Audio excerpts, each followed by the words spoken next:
श्री गणेशाय नमः। श्री गुरुचरण कमलेभ्यो नमो नमः। श्री सरस्वत्यै नमो नमः।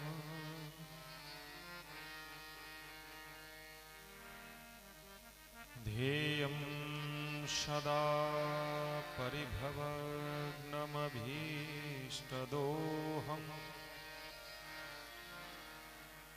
तीर्थास्पदं शिवविरञ्चि नूतं शरणं भृत्यार्तिहं प्रणतपालभवाधिपोतम् वन्दे महापुरुष ते चरणारविन्दम्।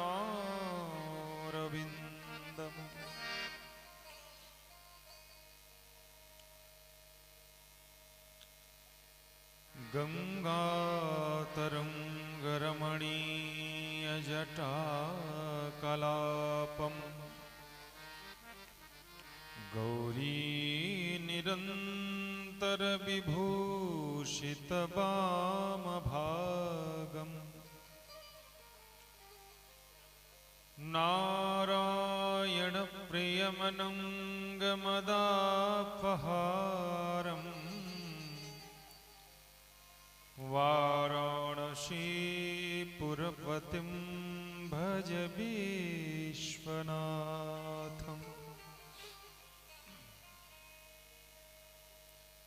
भवानी शंकरो वन्दे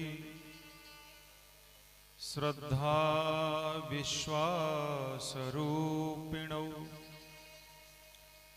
याभ्यां विना न पश्यन्ति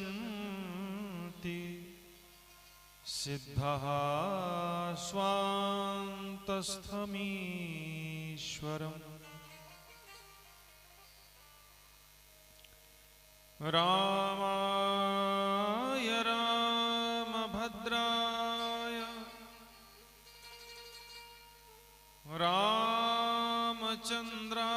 रामचन्द्राय वेधसे रघुनाथाय नाथाय श्रीसीताय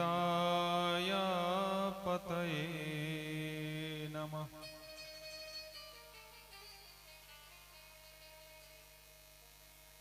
श्री सीतानाथ समारंभा श्रीरामानन्दाय मध्यमा अस्मदाचार्यपर्यन्ता वन्दे गुरुपरम्परा।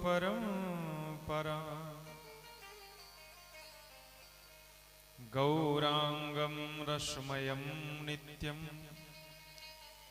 रसाचार्यं रसोत्सुकं श्रीशियावल्लभदेवाख्यं सद्गुरुं प्रणमाम्यहम्।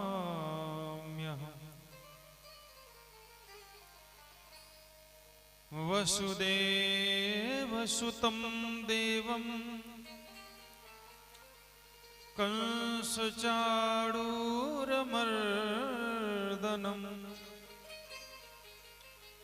देवकी परमानन्दं कृष्णं वन्दे जगद्गुरुम्। जयन्ती मंगला काली भद्रकाली कृपालिनी दुर्गा क्षमा स्वधा धात्री स्वाहा स्वधा नमोस्तुते। नारायणं नमस्कृत्यं नरं चैव नरोत्तमं देवीं सरस्वतीं व्यासं ततो जयमुदीरये। भक्ति भक्त भगवंत गुरु चतुरनाम बपुए, इनके पद वंदन किए नाशत विघ्नानि। प्रभु जी मोहिना विसारियो, चाहे लाख लोग मिल जा, मौसम तुमको बहुत है पर तुम सम हमको ना। बोलिए भक्त वत्सल भगवान की जय, यज्ञ भगवान की जय। आइए दो क्षण भगवान के नाम का संकीर्तन करते हुए आज की पावन कथा में प्रवेश करें। नमः शिवाय ओम नमः शिवाय, नमः शिवाय ओम नमः शिवाय, नमः शिवाय ओम नमः शिवाय, नमः शिवाय ओम नमः शिवाय, नमः शिवाय ओम नमः शिवाय, नमः शिवाय नमः शिवाय, नमः शिवाय ओम नमः शिवाय, नमः शिवाय नमः शिवाय। हर हर भोले नमः शिवाय, हर हर भोले नमः शिवाय। शंभो।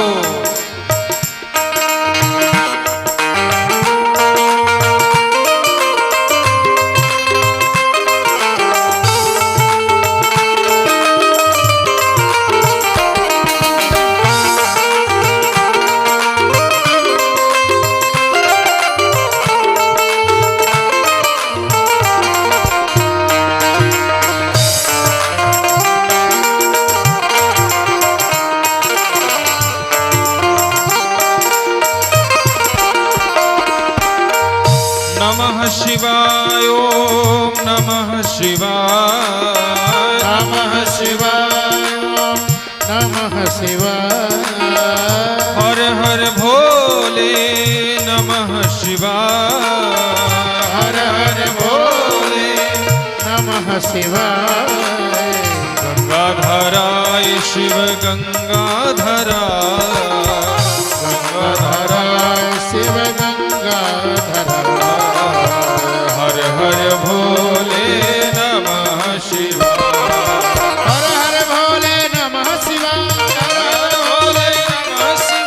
हर हर भोले नमः शिवाय, हर हर भोले नमः शिवाय, हर हर भोले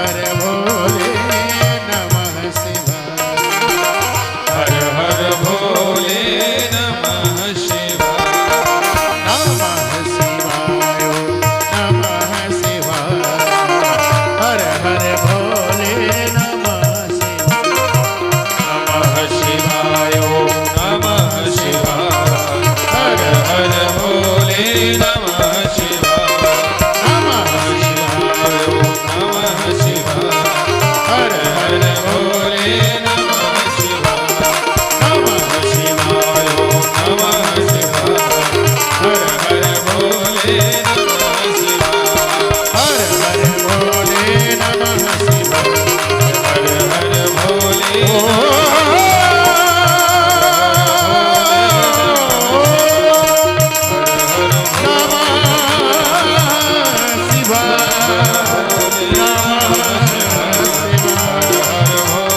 हर हर भोले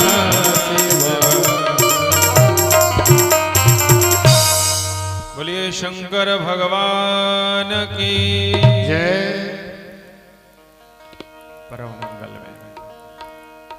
परात्पर अखिलेश्वर, अकारण करुणारुणालय, भक्त वांछा कल्पतरु, परम नयनाभिराम भगवान शिव की पावन कृपा करुणा हम समस्त जीवों पर यह 9 दिवसीय ज्ञान यज्ञ और कर्म यज्ञ दोनों के माध्यम से अनवरत बरस रही है। भगवान का ये पावन चरित्र भगवान शिव के ही पावन चरणों में समर्पित करते हुए आज के तृतीय सोपान में हम लोग प्रवेश करें। भगवान की कृपा करुणा का ही परिणाम है जो हम लोग भगवान के पावन चरित्रों को श्रवण कर पा रहे हैं। भगवान की कृपा करुणा जीव पर कितनी है,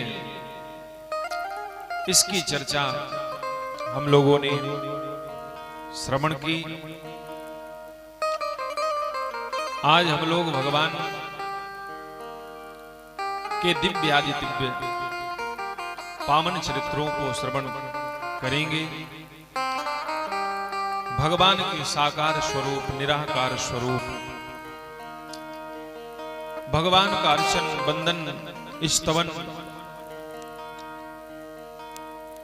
भगवान के प्राकट्य की चर्चा, इन समस्त बिंदुओं पर आज हम लोग प्रकाश डालेंगे। आइए भगवान को स्मरण करते हुए कथा में प्रवेश करें। श्री सूत शौनक संवाद के माध्यम से ये पावन कथा क्रम नैमिषारण्य के पावन क्षेत्र में चल रहा है और श्री व्यास जी महाराज स्वयं इस ग्रंथ के वक्ता भी हैं और रचयिता तो सभी ग्रंथों के व्यास जी ही हैं। तो ये जो भगवान शिव का पावन चरित्र है, इस ग्रंथ को व्यास जी ने स्वयं अपने शिष्यों को सुनाया है। तो व्यास जी ने जिस स्थान पर सुनाया वो प्रयागराज का पावन तट था।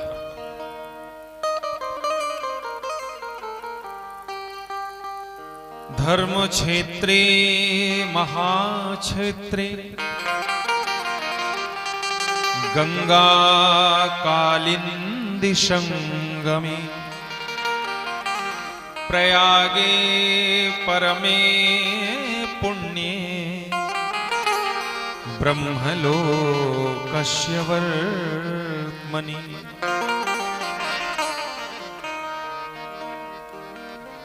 सुंदर प्रयागराज में श्री व्यास जी महाराज विराजित हैं। जिस तरह सभी तीर्थों की कुछ ना कुछ महिमा है, उसी तरह प्रयागराज भी अपने आप में विशिष्ट तीर्थ है।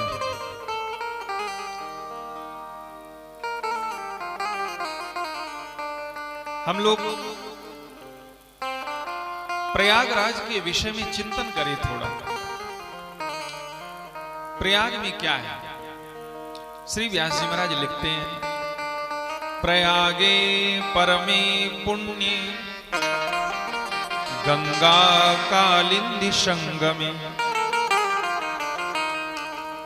मां भगवती गंगा है और मां भगवती यमुना और सरस्वती, इसलिए उस क्षेत्र को संगम भी कहते हैं, जहां पर संग हुआ मां भगवती गंगा, यमुना और सरस्वती का। तो उस संगम के पावन क्षेत्र में हम लोग जाते हैं, स्नान करते हैं और अपने पाप संताप को दूर करते हैं। लेकिन गोस्वामी जी का एक बहुत सुंदर दर्शन है।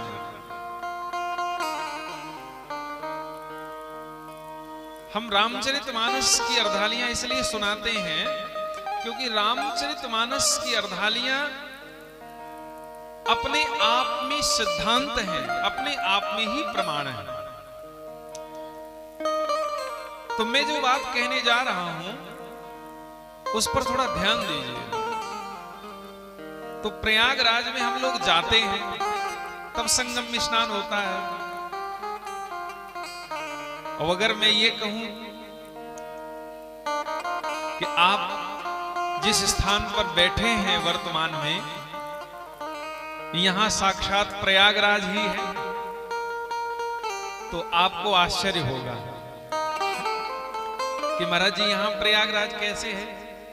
क्योंकि प्रयागराज में गंगा जी हैं, यमुना जी हैं, सरस्वती हैं, संत हैं, महापुरुष हैं, तब प्रयागराज है ना, तब तो संगम है। अब देखिए गोस्वामी जी ने सिद्धांत दिया है। गंगा क्या है? गंगा समस्त पापियों के पाप संताप को दूर करती है।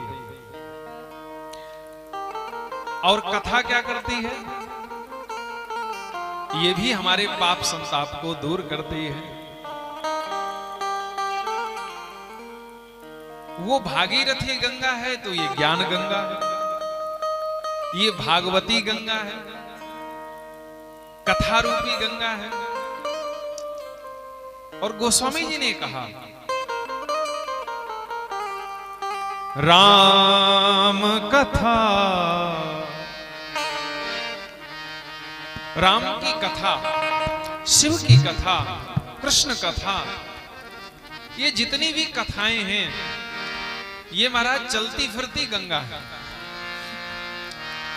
और जहां भी इस कथा ज्ञान गंगा का प्रवाह होता हो, किसी के भी द्वारा उस कथा ज्ञान गंगा में यदि कोई अवगाहन कर लेता है तो उसे साक्षात प्रयागराज में स्नान करने का फल प्राप्त हो जाता है, साक्षात प्रयागराज में। और एक बात विशेष है इस कथा ज्ञान गंगा में, प्रयागराज में आपको चल के जाना पड़ेगा, समय निकालना पड़ेगा जाने आने का, वहां रुकने का। लेकिन ये जो कथा ज्ञान गंगा है इसमें आपको जाने आने की जरूरत नहीं है। ये कथा ज्ञान गंगा स्वयं चलकर आपके द्वार पर आती है। रामे कथा सारी रामे कथा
सुर शरीधारा, जहां पर कथा रूपी गंगा प्रवाहित हो रही है, और सरसई ब्रह्म विचार प्रचारा, जहां पर सरस्वती किस रूप में है? ब्रह्म के बारे में, भगवान के बारे में जो हम विचार कर रहे हैं, ये सरस्वती की धारा है। करम कथा रविनंदन नंदनी बरनी। और जो जीवन में हम अपने कर्मों का सुधार कैसे करें, अपने जीवन को भगवान से कैसे जोड़ें, कौन सा कर्म करें, इसकी जो चर्चा है वो साक्षात रवि नंदनी यानी यमुना जी, सूर्यपुत्री है ना यमुना जी। तो गंगा यमुना सरस्वती सब यहाँ पर समाहित हैं आज, इसलिए ये साक्षात प्रयागराज है। और इस प्रयागराज में, उस प्रयागराज में किंचित मात्र भी अंतर नहीं है, बल्कि वो प्रयागराज जब आप जाएंगे तब सुलभ होगा, ये प्रयागराज तो सर्व सुलभ है। उस प्रयागराज में श्रद्धा है, सच्चाई है, प्रेम है, तो क्या यहां पर नहीं है? गोस्वामी जी लिखते हैं, सचिव सत्य श्रद्धा प्रिय नारी। जो मंगलमयी हमारी माताओं का दर्शन हो रहा है ना, मेरी बहनों का, बेटियों का, ये क्या है? ये बात मैं नहीं कह रहा हूं, ये मत सोचिएगा कि आपको बहुत हम प्रशंसा कर रहे हैं, ऐसा नहीं है, ये सत्यता है। सचिव सत्य श्रद्धा प्रिय नारी और माधव सरिष मीत हितकारी। सत्य रूपी, सत्यता रूपी, सच्चाई रूपी, प्रेम रूपी जो ममतामयी माताओं का यहाँ पर संगम है ना कथा में, ये महाराज उस संगम से भी बढ़कर के इस संगम की महिमा को बढ़ा देता है। वहां जाकर के 4 प्रकार के पदार्थ प्राप्त होते हैं, अर्थ, धर्म, काम और मोक्ष। तो क्या यहां पर आपके चतुष्पुरुषार्थ नहीं पूर्ण होंगे? इस व्यासपीठ से हम आपको वचन देते हैं, आप पूर्ण श्रद्धा से समर्पित हो जाइए। आपके मन में जो भी कामना होगी वो निश्चित रूप से पूर्ण होगी। अर्थ की कामना है तो अर्थ की, धर्म की कामना है तो धर्म की, संसार के सुखों की कामना है तो उसकी भी, और मोक्ष की कामना है तो मोक्ष भी मिलेगा। अर्थ, धर्म, काम, मोक्ष ये प्राप्त कराने वाला महाराज ग्रंथ है। 4 पदार्थ भरा भंडारू, पुण्य प्रदेश देश अति चारा। ये पुण्यमयी क्षेत्र आज साक्षात तीर्थ के रूप में प्रकट हो गया है। जहां भगवान की कथा हो महाराज, उससे बढ़कर के कोई तीर्थ नहीं होता है। इतनी महिमा है। मैं नहीं कह रहा हूं ये बात, आचार्य कह रहे हैं। स्वर्गलोकम समासाद्य, स्वर्गलोक भी जहां पर कथा हो रही हो उससे बढ़कर नहीं है। वैकुंठ भी उससे बढ़कर नहीं है। ब्रह्मलोक, यहां तक कि भगवान शिव कह रहे मेरा शिवलोक भी उससे बढ़कर नहीं है। क्योंकि जहां कथा होती है वहां पर सारे तीर्थ, सारी पवित्र नदियां, सारे देवता किसी ना किसी रूप में आकर विराजित हो जाते हैं। तो आप विचार करिए, अलग अलग तीर्थों में जाने से तो अच्छा है कि कथा रूपी तीर्थ में पहुंचे एक ही साथ। अलग अलग नदियों में स्नान करने से अच्छा है एक ही साथ कथा ज्ञान गंगा में स्नान कर ले। समस्त तीर्थों का फल, समस्त नदियों के स्नान का फल, समस्त यज्ञों के कर्म करने का फल हमें प्राप्त होगा। ये कलयुग में कथा ऐसा अद्भुत साधन है महाराज कि इसके अलावा इसकी समता में कोई साधन है ही नहीं। कोई साधन नहीं है, सभी साधन न्यून हैं। इसलिए हम लोग पूरे प्रेम के साथ स्वीकार करें। श्री व्यास जी महाराज ने जो कथा सूत जी महाराज को सुनाई, वही कथा सूत जी ने शौनकादि ऋषियों को सुनाई। ये क्रम है। तो महाराज व्यास जी कह रहे हैं, हे रोमहर्षण, रोमहर्षण सर्वज्ञ भगवान वैभाग्य गौरवा। सूत जी का एक नाम रोमहर्षण भी है। रोमहर्षण शब्द का अर्थ ही यही है कि कथा सुनकर के जिसका रोम रोम हर्षित हो जाए। तो ये एक विशेषण है। सूत जी महाराज इतनी बढ़िया कथा सुनते थे, ऐसे खो जाते थे कि उनका रोम रोम पुलकित हो जाता था।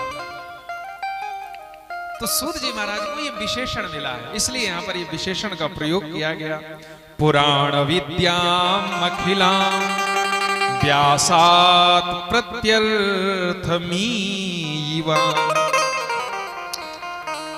महाराज रोमहर्षण जी कहते हैं